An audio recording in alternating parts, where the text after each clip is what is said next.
नमस्कार, जय Hind. Unsung facts में आपका स्वागत है। आज हम देखेंगे एशिया की नदियों के बारे में। चलते हैं, मैप्स निकाल लिए, मैप को खोल लीजिए और एशिया के मैप की तरफ चलिए और देखिए, रशिया की ऊपरी तरफ जाइए और वहाँ पे पहली नदी हम देखेंगे ओब नदी के बारे में, जो अल्ताई पर्वत से निकलकर उत्तर की ओर कारा सागर में गिरती है।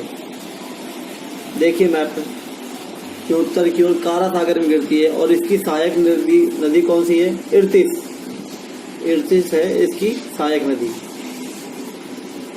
अब दूसरी नदी देखते हैं, रशिया में ही है, येनिसी नदी। बगल में आ जाइए, उसी के ओब के बगल में, ये भी कारा सागर में ही गिर रही है। सयान पर्वत से निकलकर उत्तर की ओर कारा सागर में गिरती है। लेकिन ये बैकाल झील से निकल रही है। कौन सी नदी? येनिसी नदी बैकाल झील से निकलकर काला सागर में गिर रही है। और अंगारा जो नदी है वो इसकी सहायक नदी है। तीसरी नदी आ रही है रशिया में, लीना नदी बैकाल झील से निकलकर उत्तर की ओर लैप्टेव सागर में गिरती है। इस नदी की खासियत क्या है? ये मध्य साइबेरिया को बरखोयास पर्वत श्रेणी जो है उसमें अलग करती है, उसके बीच में बहती है। तो एक साइड मध्य साइबेरिया का ये इसको अलग करती है, मध्य साइबेरिया का जो क्षेत्र है, दूसरी तरफ बरखोयास पर्वत श्रेणी है उसको अलग करती है, उनके बीच से बहती है। कोलिमा नदी देखिए, कोलिमा पर्वत से निकलकर ईस्टस सागर में गिरती है। ऊपर की तरफ देखिए, पूर्व साइबेरिया सागर है ना, वहीं पे ईस्टस सागर उसी में गिरती है। उसके बाद आमूर नदी, ये रशिया को चीन से अलग करती है, प्रशांत महासागर में गिरती है। नहीं, बिल्कुल आ जाइए इधर, आमूर नदी ये रशिया को चीन से अलग करती है और गिरती कहाँ पे है? प्रशांत महासागर में। उसके बाद देखिए मंचूरियन का मैदान, ये है चाइना की 3 जगह है, सिल्क के लिए बहुत फेमस थे ये मैदान। सयांग, अनसान, कुसबून, तीनों शहरों को मुगदेन त्रिकोण भी बोलते हैं। सयान, खुशबून और अनसान चाइना पे देखिए, एक उत्तर कोरिया के पास में है खुशबून, सयांग उसके बगल में और नीचे साइड दक्षिण चीन सागर में, एक पीले सागर में अनसान। अब देखते हैं हांगो नदी, बया नहर पर्वत से निकलकर ये पीले सागर में गिरती है।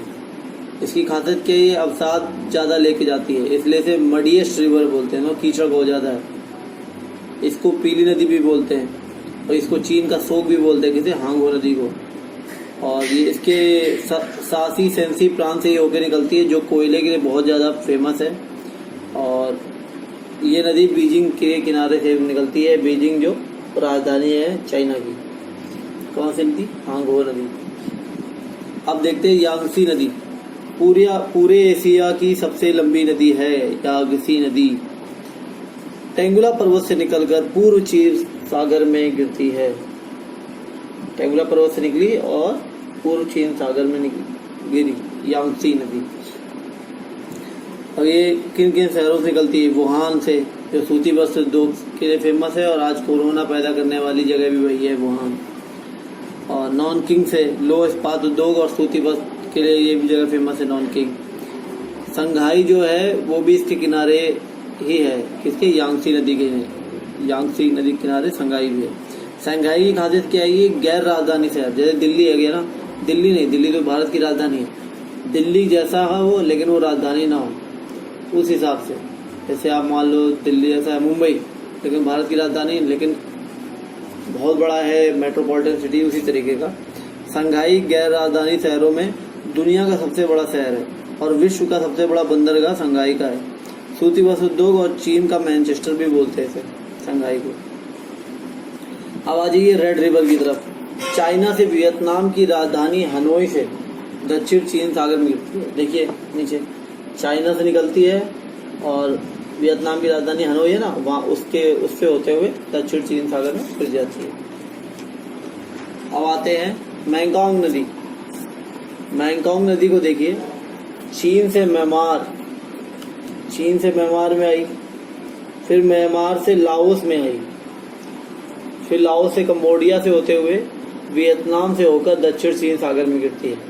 देखिए, चीन से आई म्यांमार में, म्यांमार से लाओस में, लाओस से कंबोडिया में, फिर वियतनाम में, फिर दक्षिण चीन सागर में गिर जाती है मैकोंग नदी। दक्षिण पूर्व एशिया की सबसे लंबी नदी है, दक्षिण पूर्व एशिया की सबसे लंबी नदी है मैकोंग नदी। दक्षिण पूर्व एशिया की गंगा भी इसी को कहते हैं। चावल की खेती होती है यहाँ पे इसी की वजह से। कंबोडिया की राजधानी न्योन पे है ना, इसी के किनारे। किसके किनारे? मैकोंग नदी के किनारे। वियतनाम का शहर हो ची मिन्ह सिटी, नीचे आप देखोगे ना जहाँ पे एक गिर रही है दक्षिण चीन सागर में, वहीं पे वियतनाम का एक शहर है हो ची मिन्ह सिटी, से होकर से लास्ट में मिलकर सागर में गिर जाती है। अब हो ची मिन्ह सिटी किस लिए फेमस है? ये बहुत अच्छा सा यहाँ पे बंदरगाह इसका अच्छा है, सूती बस से 2 गए, और डिब्बा बंद भोजन का व्यापार है। मतलब डिब्बा बंद भोजन समझिए ना, जैसे हॉस्टल में लड़के रहते हैं उनको डिब्बे वाला खाना चाहिए होता है, या कोई फैक्ट्री वाले होते हैं बड़े रहते हैं वो खाना नहीं बना सकते, अकेले सिंगल रहते हैं तो उनको डिब्बा व पैकिंग वाला टिफिन चाहिए होता है, तो वो व्यापार यहाँ पे बहुत ज़्यादा होता है, डिब्बा बंद भोजन का व्यापार। अब देखते हैं अगली नदी, सालबीर नदी। चीन से निकलकर म्यांमार से होते हुए, देखिए इस मैप में, चीन से निकली और म्यांमार से होते हुए सान पठार से मर्तबान की खाड़ी में गिरती है। मर्तबान की खाड़ी म्यांमार में है ना, मर्तबान की खाड़ी में आके गिरती है। चीन से निकलकर, म्यांमार से निकलकर सान पठार से मर्तबान की खाड़ी में गिरती है सालबीर नदी। उसके बाद इरावदी नदी के बारे में देखते हैं। चीन से निकलकर अंडमान सागर में गिरती है, और म्यांमार में चावल का निर्यात होता है इसी की वजह से। ठीक है, म्यांमार में भी आती है ना, चीन से निकलकर म्यांमार में आती है, फिर उसके बाद अंडमान सागर में गिर जाती है, इसलिए इसे चावल का कटोरा भी कहा जाता है। मतलब ये इरावदी नदी म्यांमार को पानी की सप्लाई इतनी पहुंचाती है कि म्यांमार में चावल इतना ज़्यादा होता है कि इसे चावल कटोरा भी कहा जाता है। और ये इरावदी नदी की खासियत क्या है? इसके एक तरफ पेरुयामा और दूसरी तरफ अराकायामा पहाड़ी है, जिसकी भ्रंश घाटी से ये बहती है। उसी की भ्रंश घाटी, एक साइड देखिए मैप में देखो आप, एक साइड अराकायामा की पहाड़ी है और दूसरी तरफ पेरुयामा करके पहाड़ी है, और ये इसके बीच में बहती है। यह है इरावदी नदी। अब देखिए टिग्रिस यूक्रेटस, पहले इसका नाम क्या था? टिग्रिस का दजला, और यूक्रेटस का नाम हरात पहले नाम था। अभी टिग्रिस यूक्रेटस, ये मेसोपोटामिया की सभ्यता इन्हीं के किनारे बसी थी। गेहूं की कृषि, इधर आ जाओ आप टिग्रिस यूक्रेटस को देखने के लिए।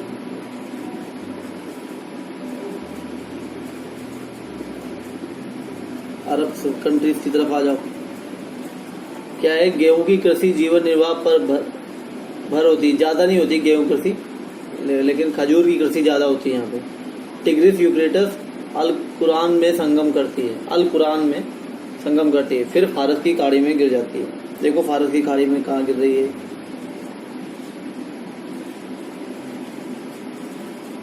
टिग्रिस यूक्रेटस आके फारस की खाड़ी में गिर जाती है। देखा, इराक से होते हुए आ रही है ना टिग्रिस यूक्रेटस, ऊपर वही है। फिर उसके बाद सिर दरिया, अमू दरिया, ये अरल सागर से निकलती है। सिर दरिया, ऊपर देखिए अरल सागर दिखेगा आपको, अरल सागर उज्बेकिस्तान के ऊपर, और कजाकिस्तान में है अरल सागर, थोड़ा उज्बेकिस्तान में भी दिखेगा। वहाँ से सिर दरिया और अमू दरिया करके नदी निकलती है। ठीक है, उन्हें सिर दरिया और अमू दरिया। और ये एक हमारी ये हो गई टिग्रिस यूक्रेटस, जिसका पुराना नाम था दजला, और हरात मेसोपोटामियन सभ्यता से रिलेटेड है इनका। ये आती हैं फारस की खाड़ी में गिरती हैं। तो एशिया की नदियों में बस इतना ही। अगर फैक्ट्स अच्छे लगे हों तो प्लीज़ लाइक एंड शेयर जरूर करें। जय हिंद।